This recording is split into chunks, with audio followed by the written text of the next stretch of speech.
Halo semua, perkenalkan nama saya Wahyu Widianto dengan NPM 07266. Di sini saya akan menjelaskan tentang proyek praktikum pertemuan 4 yang dimana proyek ini meneruskan dari pertemuan yang ketiga. Pada pertemuan 4 ini kita akan membuat sebuah tampilan tampilan GUI-nya menggunakan Gframe. Jadi untuk kelas-kelas yang lain kemungkinannya masih sama atau bisa dikatakan sama persis sama pada pertemuan ketiga. Jadi saya akan menjelaskan di kelas-kelas yang baru saja atau yang sudah saya update. Pada kelas yang pertama di sini ada sebuah views.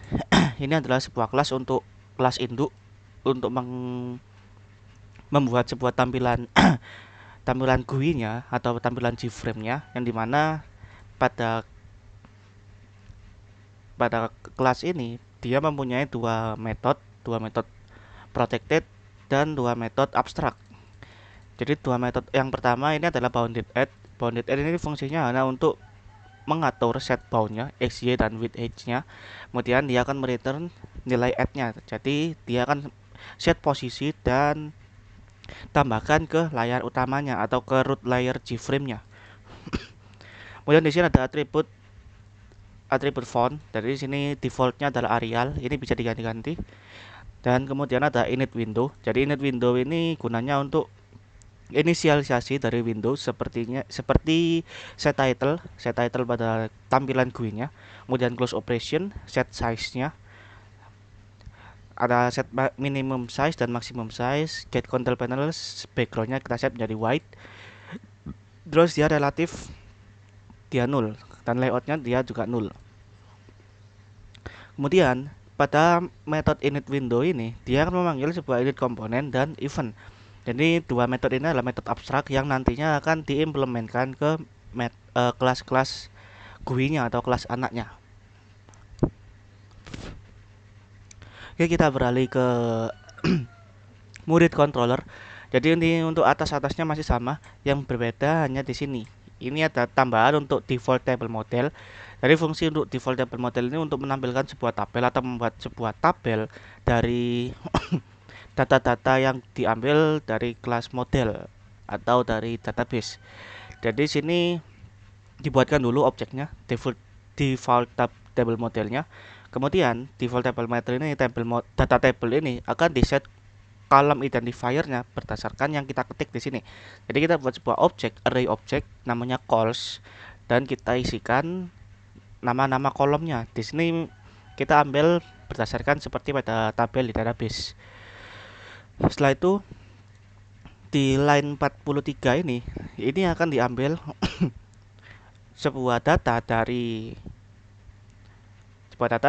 get murid yang ada di murid model. Jadi ini kita akan request ke model untuk mendapatkan data muridnya berdasarkan tidak berdasarkan di sini hanya semuanya. Jadi kita ambil semuanya yang kemudian kita tampung ke dalam array list berupa murid entitas. Setelah itu kita looping menggunakan for each data murid tadi, kita looping satu persatu, kita tampung ke dalam variabel murid. Setelah itu kita buatkan sebuah objek data. Jadi di sini sebuah objek data mirip seperti pada objek calls. Kalau objek data di sini dia akan mengisi objek data ini, dia akan diisi oleh data-data pada entitas murid ini yang kita ambil dari database tadi. Setelah itu data table kita tambahkan barisnya atau add row menggunakan array objek data tadi yang kita isi. Setelah itu kalau semua for each-nya selesai, maka kita tinggal return data tabelnya dan akan diproses oleh GUI-nya nanti. Murid controller sudah, views udah. Sekarang kita masuk ke tampilan GUI-nya. Jadi yang pertama di sini kita masuk ke dalam home view terlebih dahulu. Jadi pada home view sini dia akan mengextend ke kelas views yang ada di core. Sini ini yang ada di core yang tadi. Setelah itu konstruktornya dia akan memanggil sebuah init window yang kita atur title-nya menjadi home, width dan height-nya kita atur sesuai selera. Setelah itu home view ini dia akan otomatis memanggil sebuah metode yang namanya init component dan event.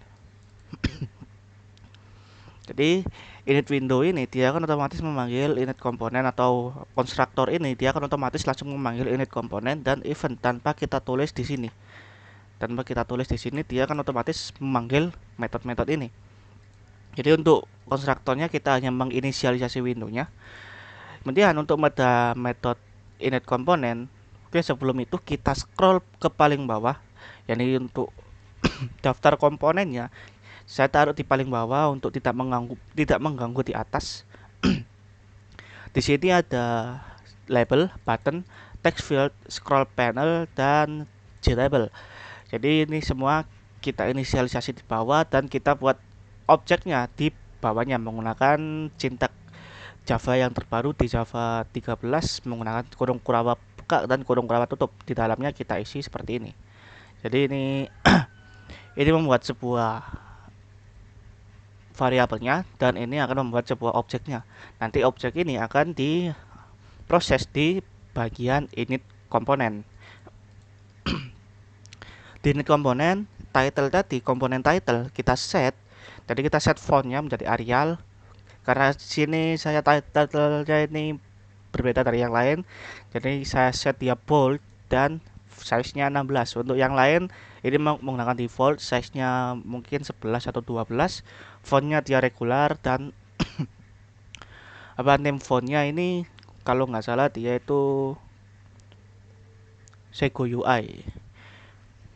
Kemudian kita bounded add title-nya dan kita atur posisinya ada di mana, width dan height-nya kita atur. Sama halnya pada tambah button, ubah button, hapus button, ini semua kita bounded add. Jadi kita set bound dan kita add langsung 2 kali proses di sini. Jadi kita tidak perlu menumpuk sintak-sintak yang sama, kita cukup menuliskan bounded add sini sudah cukup. Kemudian karena di home view ini dia memiliki tabel, jadi kita bisa mengatur tabelnya menggunakan metode yang namanya data table. Jadi data table ini ada di sini. Jadi ini ada dua metode yang namanya data table dan refresh table. Untuk data table dia akan memanggil atau dia akan mengset komponen murid tabel. Dia set modelnya dari murid controller yang kita ambil get murid table. Get murid table ini adalah default table model. Nah, ini di sini tulisannya default table model. Ini mungkin kecil ya. Cukup seperti ini untuk membuat tabel di Java. Yakni kita menggunakan set model sini. Jadi kita set modelnya saja, kemudian otomatis tabelnya akan keluar. Dan jangan lupa karena tabel ini dia punya scroll panel atau murid SC ini, maka yang kita tambahkan bukan murid tabelnya, yang kita tambahkan adalah murid source atau murid scrollnya ini. Kita bounded add dari murid SC karena di paling bawah tadi murid SC ini, scroll panelnya ini dia akan membawa sebuah objek dari murid table. Jadi murid tabel ini sudah menjadi bagian dari murid scroll. Jadi murid tabel ini sudah menjadi bagian dari scroll panel ini. Seperti itu. Untuk refresh ini gunanya untuk merefresh tabelnya. Dia akan hanya memanggil metode data table dan akan dilakukan set model lagi. Dan jangan lupa di bounded add lagi. Kita atur posisinya XY-nya dan kita atur width dan height-nya. Setelah ini komponen sudah dipanggil, semua ini sudah dipanggil, ketiga-tiganya ini keduanya ini selesai. Setelah itu init window dia akan memanggil sebuah metode yang namanya event. Jadi event ini adalah kumpulan metode dari action listener atau mouse listener dari beberapa komponen yang support atau seperti komponen button. Jadi yang pertama ada tabel event. Yang tabel event ini gunanya untuk menambahkan mouse listener. Nah, di sini ada selected field ya. Selected field ini gunanya untuk kalau misalnya saya klik pada baris I atau baris ke N pada tabel, baris ke N itu akan masuk ke dalam selected field. Nah, seperti itu di sini. Jadi murid tabel kita beri dia mouse listener menggunakan mouse adapter. Kalau mouse-nya diklik, maka kita ambil selected row-nya, kita ambil barisnya yang diklik tadi, kita taruh ke integer i. Setelah itu kita buat sebuah string select, yang dimana string select ini dia akan memanggil get murid table yang tadi default tabel modelnya tadi di controller murid controller. Get murid table, kita ambil value-nya berdasarkan i. I ini apa? I ini adalah barisnya dan pada kolom ke-0. Jadi kita ambil ID-nya, bukan ambil posisi barisnya. Jadi kita ambil ID-nya karena 0 ini tadi kan dia posisi ID kan ada di kolom ke-0, maka posisi baris ke I dan kolom ke-0 kita ambil dan kita ubah menjadi string karena sini dia select-nya dia berupa string. Setelah itu selected field kita isi atau kita set teksnya berdasarkan yang kita ambil di select tadi. Jadi gunanya satu baris ini atau dua baris ini, dia hanya mengambil nilai ID berdasarkan baris yang diklik pada kolom ke-0. Seperti itu untuk tabel model. Kita tutup. Kita lanjut ke tambah event. Ini tambah event. Ini fungsinya untuk memanggil atau ini ada controller view. Dia akan request view dari tabel dari kelas tambah data view. Kita set visible-nya true. Jadi fungsinya hanya untuk menampilkan tampilan GUI dari add data saja atau tambah data saja. Oke, kita skip saja, nanti kita lihat perbedaannya. Untuk ubah data atau ubah event, kita lanjut ke ubah event, ada hapus event dan refresh event. Jadi ubah event di sini logikanya kita pertama-tama kita harus mengklik terlebih dahulu baris pada tabel yang ingin kita ubah. Di sini di selected field kita ambil teksnya, kita tampung dalam string select. Ini ID-nya masih 0, jadi kita inisialisasi ID-nya dia 0. Jadi kalau misalnya kita belum mengklik apa-apa, pasti selected field ini dia akan bernilai atau bernilai 0 seperti ini, hanya string kosong. Kalau dia berubah seperti ini, maka kita tampilkan pesan pilih data pada tabel terlebih dahulu. Tapi kalau tidak, maka kita ambil selected field tadi yang diklik pada tabelnya, kita ambil, kita tampung ke dalam ID-nya, integer ID. Jadi kita konversi terlebih dahulu karena select ini dia selected field ini dia berupa string, maka kita konversi menjadi integer parse integer. Nah, itu kita uji. Kalau ID-nya itu lebih dari 0, maka tampilkan ubah data view. Ini adalah sebuah kelas juga, ini bisa menggunakan metode ini tidak bisa, ini tidak bisa menggunakan metode controller .view seperti pada di tambah event karena di sini dia hanya gunanya untuk request view yang tidak punya argumen atau tidak punya parameter. Karena di sini ubah data dia punya parameter, maka dia menggunakan new ubah data view membawa parameter ID. Oke, sama halnya pada hapus event. Yang pertama logikanya sama, kita ambil terlebih dahulu selected fieldnya, ID-nya kita tampung ke dalam string ID. Jadi ini bisa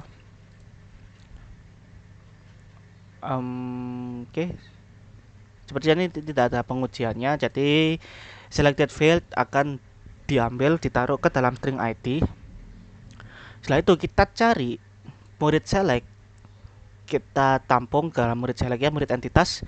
Kita request ke controller, kita panggil murid controllernya, dan kita panggil method find murid. Kita cari berdasarkan ID dan kita cari ID-nya, ID yang kita ambil di sini, dan kita ambil get nolnya karena find murid ini dia berupa array list, maka kita ambil data yang pertama saja karena data dengan ID ini pasti dia bersifat unik, bersifat nilainya pasti hanya ada satu. Jadi kita ambil data yang pertama saja. Setelah itu akan ditampilkan konfirmasi ingin menghapus data dengan ID ini, dan itu ada konfirmasi yes atau no. Setelah itu kita nah, karena ini menggunakan show input dialog, otomatis conf ini akan diisi oleh yes atau no tadi, y atau n tadi. Jadi kita uji conf-nya tadi, kita ubah menjadi lowercase, kita ambil cara add 0. Kalau misalnya dia sama dengan yes, maka di sini dia akan membuat sebuah integer status. Kita request lagi ke controller, kita panggil controller murid controllernya, dan kita panggil metode delete murid menggunakan dan membawa parameter murid select yang kita dapatkan tadi di awal sini. Kemudian status kita cek, kalau lebih dari 0 maka berhasil, kalau tidak maka gagal. Jadi kalau misalnya di sini no, maka dia akan tidak melakukan apa-apa. Oke, seperti itu. Untuk refresh event, jadi untuk refresh event ini dia hanya memanggil metode yang namanya refresh table. Refresh table ada di atas tadi. Di sini refresh table dia akan memanggil sebuah metode yang namanya data table. Jadi kita oper dia lagi, oper ke atas lagi, dan ke atas lagi ke data tabel ini. Dia akan set modelnya lagi. Oke, untuk home view-nya sudah. Kita lanjut ke kelas tambah data view. Jadi kita scroll terlebih dahulu ke paling bawah. Dan ini tampilannya ada sebuah label, tag field, combo box, ada tiga combo box gunanya untuk menginputkan tanggal, bulan, dan tahun. Dan ada button. Jadi kita lakukan inisialisasi di sini. Untuk combo box ini kita instansi ada di atas. Jadi kita instannya ada di atas.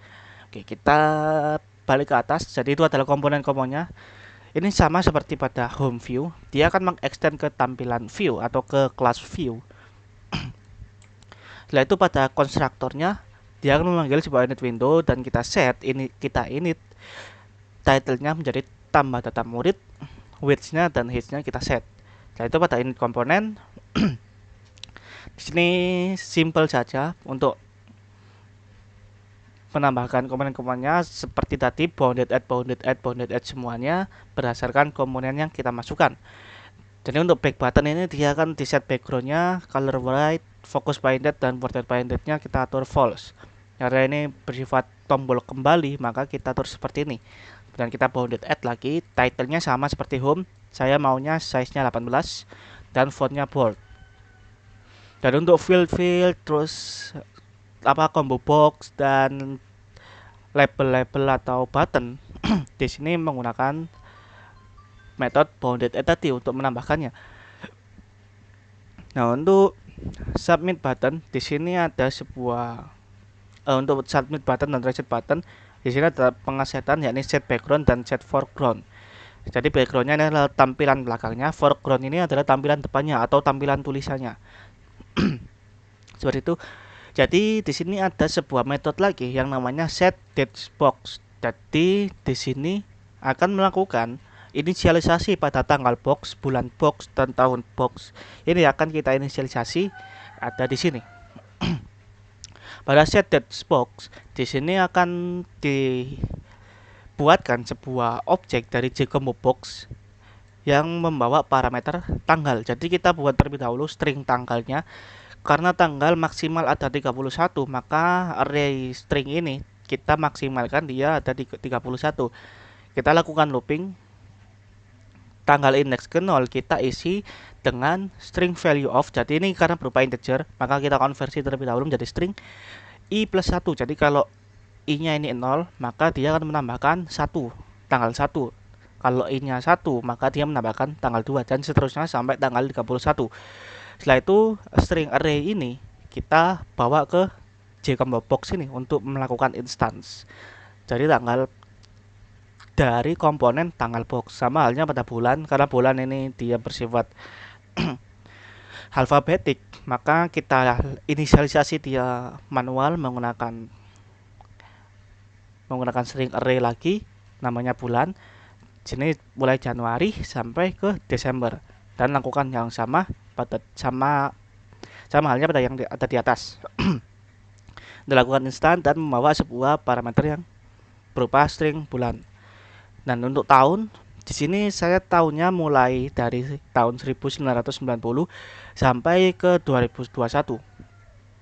Jadi karena ini i-nya ini dimulai dari 1990, maka untuk bisa masuk ke dalam array tahun ini, jadi 31 tahunnya ini maksimalnya. Untuk masuk ke dalam array string ini, dia akan i-nya ini akan dikurangi menjadi 1990 untuk mendapatkan nilai 0. Tapi kalau value of-nya kita tambahkan i-nya tadi 1990, kita tambahkan 1. Jadi mulainya bukan persis di 1990, tapi 1991 sampai ke tahun 2021. Nah, seperti itu. Ini sama, kita buat instan berdasarkan membawa parameter string array string tahun ini. Set datebox sudah. Untuk eventnya di sini ada 3 event: back event, reset event, dan submit event. Jadi untuk back event dia action listener, dia hanya mendispose saja, atau di sini bisa menggunakan set visibility menjadi false. Untuk reset event terlebih dahulu, reset event ini gunanya untuk mereset field-field yang tadinya terisi menjadi tampilan kosongan lagi. Jadi nama fieldnya kita atur menjadi kosong lagi. Untuk tanggal box kita atur dia ada di posisi ke indeks ke 0 atau tahun 1991. Dan untuk bulannya kita atur menjadi Januari kembali. Tahun boxnya kita untuk tanggal kita atur dia kembali menjadi tanggal 1. Dan untuk tahun box dia akan menjadi 1991 lagi. Nah, seperti itu untuk submit eventnya. Nah, di sini kita ambil semua komponen-komponen fieldnya atau komponen data pada komponen field. Seperti nama field, kita ambil get text-nya, kita taruh ke dalam string nama. Untuk integer bulan, nah karena di sini bulan dia mengambil sebuah bulan box, get selected index-nya, karena indeksnya ini mulai dari 0, karena saya bulan ini pinginnya bukan Januari Februari situ, tapi ini berupa angka. Jadi kalau misalnya saya klik Januari, karena Januari dia ada di indeks ke 0, maka kita tambahkan 1 di belakangnya. Jadi 0 tambah 1 sama dengan 1. Jadi karena Januari ada di bulan pertama. Dan kita lakukan concatenation di sini menggunakan tanda plus, kita concat semuanya. Tanggal box get selected item yang mana kita select. Setelah itu kita concat menggunakan tanda minus, kemudian bulan kita concat lagi, dan tahun.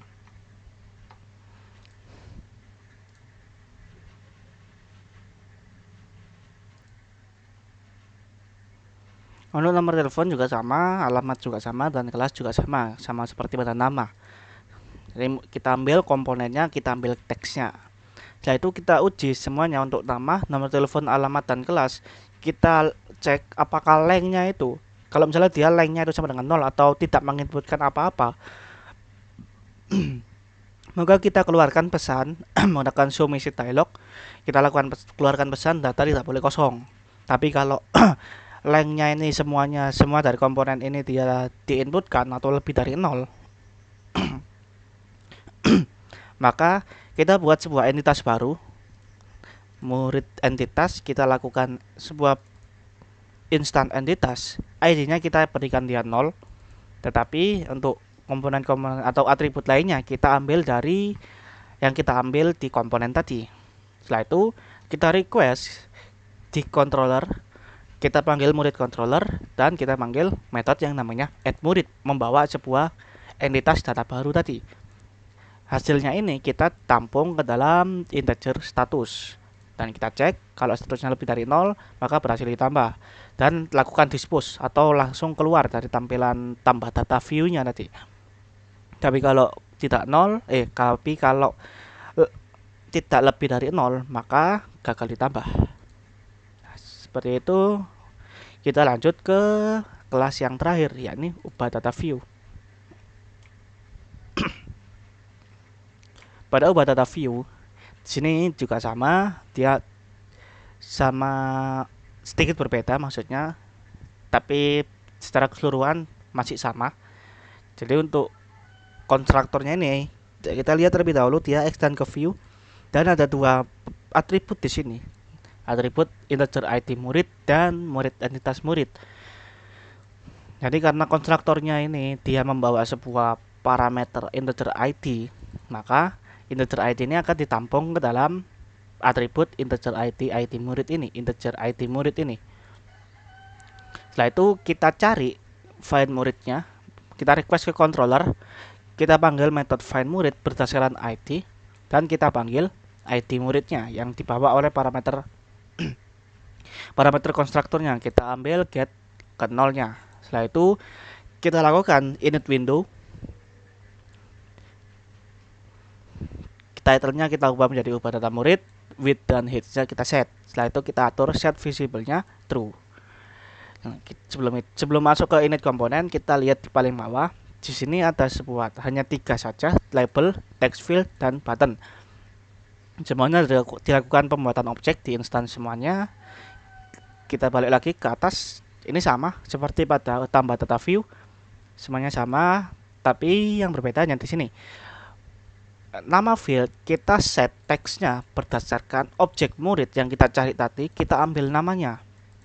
Setelah itu kita bounded add, kita tambahkan. Jadi nama field ini sudah otomatis sudah ada datanya. Data dari mana? Data dari entitas murid ini. Sama halnya pada nomor telepon, alamat, kelas, dan cukup itu sih sampai kelas. Dia akan di set teksnya berdasarkan data pada entitas ini, murid ini, kelas dari objek murid ini. Berdasarkan kita ambil metode getnya ini, aksesor getternya. Ini sama seperti pada tambah data view. Kita atur button-buttonnya, kita modif sedikit. Untuk event juga mirip seperti tambah data view, ada back event, reset event, dan submit event. Untuk back event dia hanya mendispose. Untuk refresh event, nah untuk refresh event di sini dia tidak mengembalikan datanya menjadi kosongan lagi, tetapi dia mengembalikan datanya berdasarkan data yang awal atau data yang sebelum diubah. Sebelum kita modif, datanya akan kembali lagi ke data yang awal yang pertama kali didapatkan. Sini dia akan mengambil sebuah objek murid dan ambil metode getternya. Oke, di sini tidak ada pengubahan untuk tanggal lahir karena saya rasa tanggal lahir itu tidak bakal bisa diubah karena kelahiran seseorang pasti tidak bisa diubah. Nah, untuk submit event ini sama seperti pada tambah data, kita ambil terlebih dahulu semua datanya pada komponen fieldnya. Setelah itu kita cek lengthnya, kalau lebih dari 0 maka dia akan masuk ke sini. Kalau sama dengan 0 maka data tidak boleh kosong. Kalau misalnya kita iseng sudah ada datanya tapi kita hapus semuanya, kemudian kita klik submit, maka dia akan dihandle di sini. Kalau misalnya lengthnya itu sudah benar atau nama, nomor telepon, alamat, kelasnya ini sudah benar semua, lebih dari 0 semua, maka kita buat sebuah entitas baru di sini. Sebuah entitas baru namanya data edit. ID-nya kita set menjadi ID murid yang ada di atas, di atribut di atas. Namanya berdasarkan ini muridnya. Untuk tanggal lahirnya kita ambil dari objek murid yang kita cari berdasarkan ID tadi pada konstruktor. Kemudian nomor telepon, alamat, dan kelas kita ambil dari inputan ini. Setelah itu request lagi ke controller, panggil metode update murid. Update murid membawa sebuah objek entitas yakni data edit. Setelah itu kita cek statusnya, kalau lebih dari 0 maka berhasil dan didispose. Kalau tidak kalau sama dengan 0 atau minus 1 maka dia gagal diubah.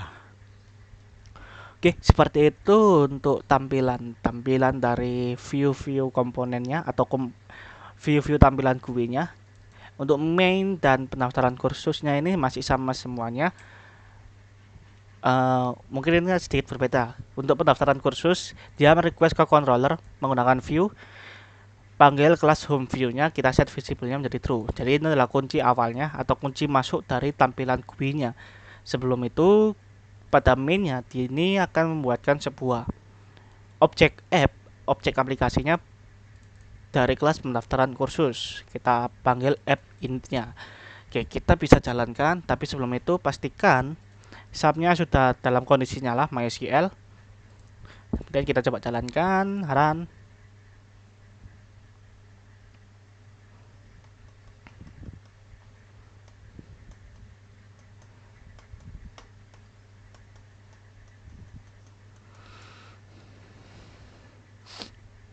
Nah, ini adalah tampilan home view-nya. Kalau kita lihat lagi di home view tadi, kita lihat komponennya saja di komponen ini. Ini ada sebuah title, ada tambah button, ubah button, hapus button, dan ini ada tabelnya, dan ini ada tombol refresh. Jadi untuk yang tadi, yang pada ubah event ini, kalau misalnya saya klik, tapi sebelum itu kita harus select terlebih dahulu data yang ada di sini. Jadi kalau misalnya saya paksa klik ubah langsung tanpa memilih data ini, maka dia akan keluar pesan seperti ini. Pilih data pada tabel terlebih dahulu.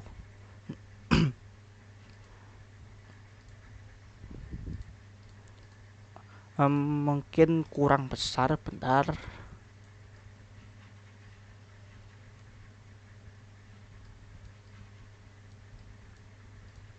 Oke, seperti ini, cukup besar.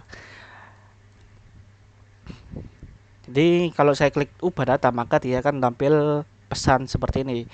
Pilih data pada tabel terlebih dahulu. Tapi kalau saya klik misalnya ID 12, saya klik ubah, maka dia akan ambil ID ke-12 dan masuk ke dalam tampilan GUI ubah data tadi. Tapi sebelum itu kita coba terlebih dahulu pada tombol tambah data, kita klik tambah dan dia akan keluar seperti ini. Jadi misalnya saya ketik nama lengkap, tanggal lahirnya mulai 15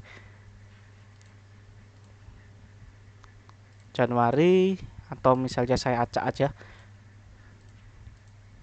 Ini tahunnya mulai dari 1991 sampai ke tahun 2021.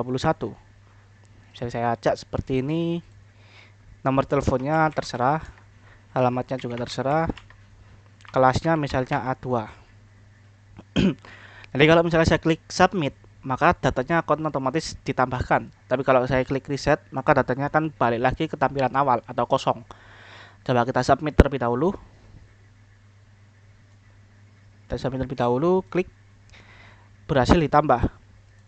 Tapi sebelum itu di sini belum ada perubahan sama sekali. Kita klik tombol refresh dan di sini ada data baru yang berhasil masuk. Kita coba lagi tambah data. Misalnya saya klik Semarang, terus juga saya klik Semarang. Kalau saya klik reset, maka semua ini akan dia balik lagi ke tampilan awal, tampilan kosong. Tanggal, bulan, dan tahun dia juga tampilan balik lagi ke tampilan awal. Coba saya klik resetnya dan balik lagi. Tanggalnya jadi 1 Januari dan 1991. Nama lengkapnya kosong semua. Nah, seperti itu untuk logic dari reset. Ini refresh bisa diklik berulang kali. Jadi kalau misalnya di sini ada perubahan atau salah ketik di sini, kalau kita refresh dia akan balik lagi ke tampilan dari database-nya.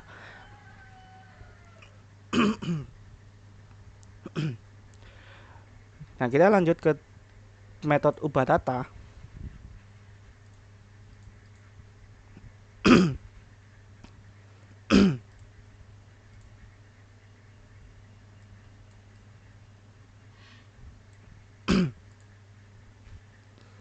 Pada ubah data, jadi kita klik terlebih dahulu datanya yang mau kita ubah, misalnya tes 2 ini kita klik ubah. Nah, dia akan mengambil semua data-datanya yang berdasarkan yang kita klik tadi. Jadi kalau misalnya ini saya klik Semarang, terus saya klik reset, dia akan balik lagi ke tampilan awal ini, tes 2 namanya. Karena saya tadi kan klik Semarang, kemudian saya klik reset, dia balik lagi. Kalau misalnya ini saya tambahkan nomor teleponnya, alamatnya jalan seperti ini, kelasnya A2, kita klik submit, berhasil diubah. Di sini masih belum ada perubahan, harus kita refresh lebih dahulu.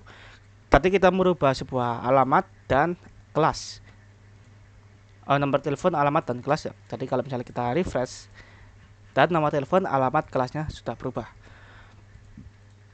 Terus kita mau menghapus data, misalnya data bebas 2 ini saya hapus, delete. Akan keluar konfirmasi ingin menghapus data dengan ID 10. Di sini tidak menampilkan nama ya, hanya menampilkan ID-nya saja. Ini bisa di logika lagi atau diakalin lagi dengan nama ini, tapi kalau nama saya rasa itu dia tidak unik, jadi kemungkinan bisa ada nama yang sama. Jadi kalau saya klik yes, oke, berhasil dihapus, kita refresh, oleh langsung otomatis refresh tanpa saya klik tombol refresh. Nah, seperti itu. Oke, saya rasa cukup seperti itu untuk tampilan GUI pada pertemuan 4 ini. Cukup simpel, tidak simpel-simpel, tidak terlalu simpel sih harusnya. Saya rasa cukup. Sekian, terima kasih.